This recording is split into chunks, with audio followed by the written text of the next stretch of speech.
বন্ধু, তোমার যদি কখনো মরতে ইচ্ছা করে তাহলে একটিবার কোনো একটা কবরস্থানে যাবে। গিয়ে ওখানে দেখবা যে তোমার আগের মানুষগুলো সব চলে গিয়েছে। সবাই গিয়ে ওখানে শুয়ে আছে।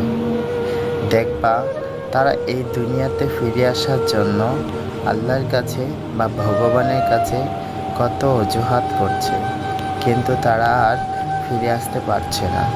তাই তুমি মরার আগে অন্তত একটিবার সেই কবরস্থানের পাশ গিয়ে দেখে আসবা আর একটু অনুভব করবা। আর যদি দেখতে চাও তাহলে কোনো একটা বড় হাসপাতালে যাবে। গিয়ে দেখবা একটা প্রাণ রক্ষা করার জন্য তার পুরা পরিবারটা লেগে আছে। আর তার পরিবারটা অন্তত এইটুকুও বলে দেয় যে আমার মাটির সম্পত্তি যা আছে সব বিক্রি করে এই লাইফটাকে বাঁচাতে চায়। দেখবা পুরা ডাক্তার লাগিয়ে দেয়, কিন্তু কোনো কোনো পরিস্থিতিতে সেই লাইফটা আর বাঁচাতে পারে না।